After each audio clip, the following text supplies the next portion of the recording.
เคเนาะสบายดีทุกคนแล้วก็สบายดีผู้ที่ว่ามักฮักในการหาเงินทางออนไลน์เนาะสำหรับข้อยเองหรือว่าในคลิปนี้ข้อยจะมาเฮ็ดเกี่ยวกับการสร้างรายได้หรือว่าจากแอปหรือว่าจากเว็บเนาะในนี่ข้อยจะมีเงินจำนวน350,000เนาะ350,000และจากนั้นเฮาก็กดบอนลงทุนนี้กดบอนลงทุนแล้วก็กดสั่งซื้อทันทีเนาะแล้วก็ใส่จำนวนที่ว่าเฮาเติมหันอย่างของข่อยจะใส่เป็น300,000เนาะแล้วก็กดยืนยันการซื้อนี่ประเภทการลงทุนทองคำจำนวนเงินลงทุน300,000วงจรการลงทุน30วันเวลายังบ่ทันฮอด30วันค่าธรรมเนียมการยกเลิกจะถูกหักออกจากเงินต้นทุนแม่น 10% เนาะ 10% แล้วก็กดยืนยันไปเลยนี่ก็ถือว่าในการซื้อทองคำก็ถือว่าสำเร็จเนาะจากนั้นเราก็กดบอนภารกิจนี้กดบอนภารกิจมันจะมีมันจะมี10งานให้เราเฮ็ดเราก็กดบอนภารกิจนี้เลยเนาะ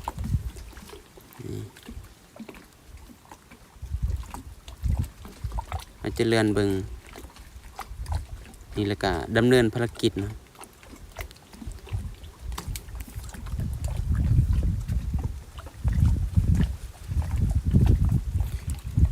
แล้วก็ดำเนินภารกิจเราจะเฮ็ดจนกว่ามันหมด10งานเนาะหรือว่า10งานต่อมื้อรายได้ประมาณ 1% เนาะ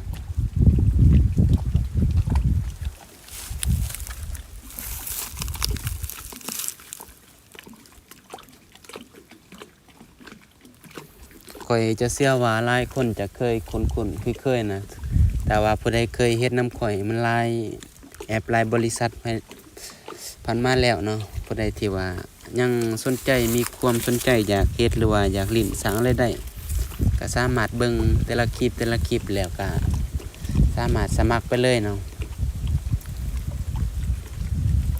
ถ้าว่าบ่ได้บ่เข้าใจก็สามารถถามกันคืนได้ที่เบอร์หน้าโปรไฟล์นั่นแหละแต่ว่าผู้ใดยอมรับความเสี่ยงได้เนาะเฮาก็สามารถเฮ็ดได้ถ้าว่าผู้ใดบ่ยอมรับความเสี่ยงก็บ่ต้องเฮ็ดเนาะเฮาก็บ่ได้แนะนำสักส่วนผู้ใดมาเฮ็ดเนาะเพียงแต่ว่า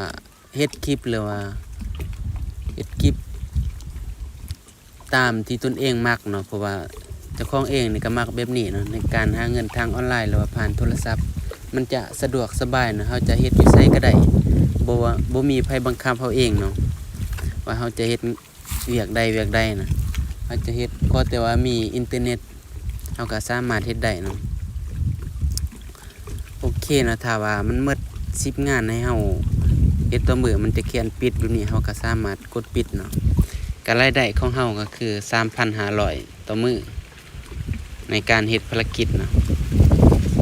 นี่เฮาจะเบิ่งรายได้ของตัวเองก็เพิ่มขึ้นเลยเนาะ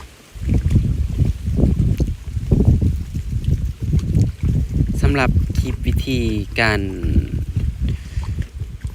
สร้างรายได้ก็แบบนี้เนาะสำหรับข้อยสิเว้าในการสร้างรายได้เนาะมันจะมี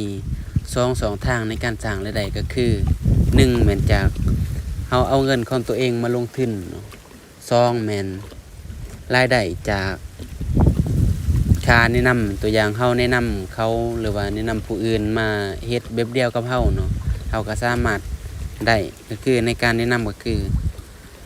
เฮากดบอนเชิญเพื่อนนี้กดบอนเชิญเพื่อนแล้วก็สำเนาลิงก์ตัวนี้แล้วก็ส่งให้ผู้ที่ว่าอยากสมัครนำเฮาเนาะแบบนั้นวิธีขั้นตอนที่2สำหรับคลิปการสร้างรายได้ก็สิมีประมาณนี้เนาะถ้าว่าบ่ได้บ่เข้าใจหรือว่าบ่ได้บ่ชัดเจนก็สามารถถามกันคืนได้ที่ข้อมูลส่วนตัวเนาะถ้าว่าผู้ใดยอมรับความเสี่ยงตัวเองได้ก็สามารถเฮ็ดได้เนาะถ้าว่าผู้ใดบ่ยอมรับความเสี่ยงตัวเองได้ก็บ่สามารถเฮ็ดได้สำหรับเฮาเองก็บ่ได้แนะนำทุกคนเฮ็ดเนาะเพียงแต่ลงคลิปหรือว่าเฮ็ดคลิปเพื่อเป็นแนวทางหรือว่า4ทางในการหาเงินทางออนไลน์เนาะสำหรับคลิปนี้ก็สิมีประมาณนี้เนาะ